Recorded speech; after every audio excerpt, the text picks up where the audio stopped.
तीन शेप्स हमने सीखनी है। इसको बोलते हैं shape of boat. Shape of boat है, फ़र्ज़ करें कश्ती की शक्ल है। ये क्या है हमारे पास? ये एक बोट है, ठीक है। ये कश्ती की शक्ल है, तो इसका एक एंगल तिरछा होगा, दूसरा बिल्कुल सीधा होगा। समझ आ गया ना? एक 45 का यूँ समझ लें आप एंगल, एक 90 का।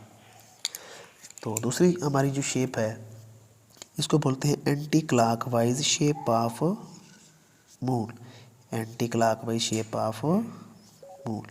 तीसरी शेप जो हमारी है उसको भी शेप ऑफ मून ही बोलते हैं, लेकिन ये क्लॉकवाइज है। ये क्या है? Clockwise shape of moon. ये तीन शेप सबसे पहले हमने करनी है, ठीक। इसका एक एंगल आपने ऐसे पीछे रखना है, एक ये, इसका एक ऊपर और एक नीचे। इनके बिस्मिल्लाहिर्रहमानिर्रहीम।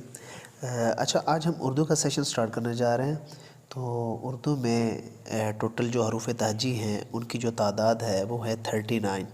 और उर्दू का जो फ़ॉन्ट है हम इसको क्या बोलते हैं? इसको ख़त्ते नस्तालीक बोला जाता है, ख़त्ते नस्तालीक। इंग्लिश इससे पहले आपने जो 5 लेसन मेरे पढ़े वो कर्सिव राइटिंग भी थी, उसमें नेल्सन भी थी, स्ट्रेट भी थी। तो अब आज हम उर्दू का सेशन जो होगा उसमें हम सेम उसी तरह से टूल्स की सबसे पहले करेंगे भी, टूल्स क्या हैं। उसके बाद हम कुछ शेप्स हैं उनके बारे में पढ़ेंगे। तो उसके फिर हम हरूफ तहज्जी की तरफ जाएंगे, फिर अल्फाज, और इस तरह आगे चलते जाएंगे, ठीक है। तो हमारे यहाँ पे तीन शेप्स हमने सीखनी है। इसको बोलते हैं shape of boat. Shape of boat है, फ़र्ज़ करें कश्ती की शक्ल है। ये क्या है हमारे पास? ये एक बोट है, ठीक है। ये कश्ती की शक्ल है, तो इसका एक एंगल तिरछा होगा, दूसरा बिल्कुल सीधा होगा। समझ आ गया ना? एक 45 का यूँ समझ लें आप एंगल, एक 90 का। तो दूसरी हमारी जो शेप है इसको बोलते हैं anti clockwise shape of moon. Anti clockwise shape of moon. तीसरी शेप जो हमारी है उसको भी शेप ऑफ मून ही बोलते हैं, लेकिन ये क्लॉकवाइज है। ये क्या है? Clockwise shape of moon. ये तीन शेप सबसे पहले हमने करनी है, ठीक। इसका एक एंगल आपने ऐसे पीछे रखना है, एक ये, इसका एक ऊपर और एक नीचे। इनके गैप होना चाहिए, ठीक है इनमें। और ये एक तिरछा और एक सीधा। तो अब आते हैं थोड़ा सा टूल्स की तरफ। जिस तरह आपने इंग्लिश में टूल्स पढ़े थे, सेम इसी तरह उर्दू के भी कुछ टूल्स हैं। तो इसको बोलते हैं बड़ा अलिफ, ठीक है। इसको छोटा अलिफ, इसको उर्दू गिनती में 3 जिस तरह लिखा जाता है, ये उर्दू गिनती का 2। और इसको बोलते हैं तिरछा 7, ठीक है। तिरछा 7, ये तिरछा 4, या हमज़ा भी आप इसको कह सकते हैं, तिरछा 4। और इसको बोलते हैं तिरछा सी। इसका एक एंगल आगे, दूसरा पीछे। ये एक आगे है, दूसरा पीछे, ठीक है। और इसको हम लेस देन का साइन बोल सकते हैं, ठीक है। और इसको हम ज़ेर या ज़बर बोल सकते हैं, ज़ेर या ज़बर। तो ये हमारे टूल्स हैं, ठीक है। ये हमारे क्या हैं? टूल्स। वो हमारी कुछ शेप्स थी और ये हमारे टूल्स हैं। अच्छा, तो अगर ये हम इसी तरह ठीक कर लें, सेम इसी तरह हमें ये बनाना, आज इनकी बार बार प्रैक्टिस करेंगे तो आपकी अच्छी खासी हरूफ तहज्जी इन 3 शेप से आ सकती है और इन टूल से आ सकती है। कैसे? कोर्स कीजिएगा ज़रा। अगर इसके अंदर मैं नुक्ता लगा दूँ, ठीक है, अगर इसके अंदर मैं नुक्ता लगा दूँ तो ये नून भी बन सकता है। अगर इसके साथ मैं सीड ऑफ एप्पल बना दूँ, ठीक है, एक सीड ऑफ एप्पल छोटा सा बना दूँ तो ये स्वाद भी बन सकता है। अगर यही हमारी शेप ऑफ मून ठीक हो जाए और इसके साथ ये वाला टूल लगाएं, उर्दू गिनती का 3, हमारा सीन भी बन सकता है। अगर इसके ऊपर बड़ा अलिफ लगा तो हमारा लाम भी बन सकता है। अगर ये लेस देन का साइन यहाँ पे मोल्ड कर दें, डी शेप में इसको मोल्ड कर दें तो काफ भी बन सकता है, नून भी ये है, ठीक है। तो इससे अच्छे खासे हमारे हरूफ आना शुरू हो गए हैं।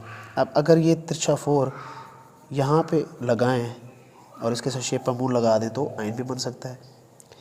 अगर इसके साथ हम शेप ऑफ मून के साथ तिरछा 7 लगाएं तो जीम भी बन सकता है, ठीक है। तो अब आ जाते इधर, नुक्ता लगाएं तो बे बनेगा। छोटा अलिफ और ज़ेर या ज़बर इसके अंदर लगा के हम शेप ऑफ बोट करें तो ये क्या हो जाएगा, बड़ी ये भी बन सकता है। अगर ये छोटा अलिफ यहाँ पे लगा के काफ की कशा को 45 के एंगल पे गिराएं तो ये क्या भी बन सकता है। और अगर ये लेस देन का साइन यहाँ पे मैं बोल्ड कर दूँ तो ये फे भी बन सकता है। तो हमारे 4 हरूफ यहाँ से आ गए शेप ऑफ बोट से, 2 हमारे शेप ऑफ मून से आ गए एंटी क्लॉकवाइज, और सीन स्वाद लाम काफ नून 1 2 3 4 5, ठीक है ना। और 5 के करीब हमारे पास जो है ना यहाँ से आ जाते हैं, समझ आ गई। हमारे 5 के करीब यहाँ से आ जाते हैं, ठीक है ना। तो ये हो गया।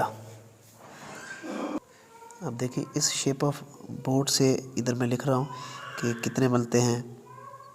एक तो इससे बन गया बे, ठीक है, एक इससे बन गया बे, दूसरा इससे क्या बन गया, क्याफ, क्या बन गया, क्याफ, और तीसरा इससे बन गया फे। लेस देन के साइन को बोल्ड करो, शेप ऑफ बोट, ये बन गया।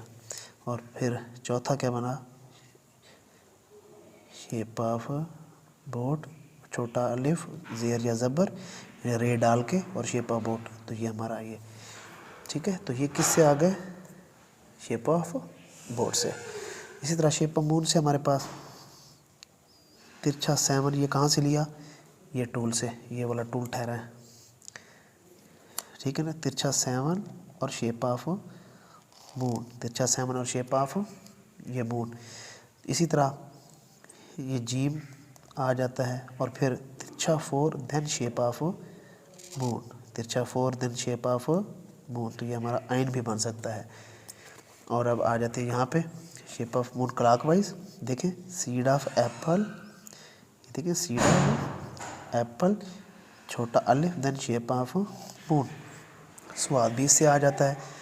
और उसके बाद नून भी तो आ सकता है इससे, ठीक है, और लाम भी आ सकता है, बड़ा अलिफ शेप ऑफ मून, ठीक है, नून, और उसके बाद लाम, और फिर सीन, उर्दू गिनती का 3 स्टेप वाइज, और ये शेप ऑफ मून, 3 आ गए। अब आता है काफ, लेस देन के साइन को बोल्ड करो then shape of moon clockwise, तो ये क्या बन जाता है, काफ भी बन सकता है इससे।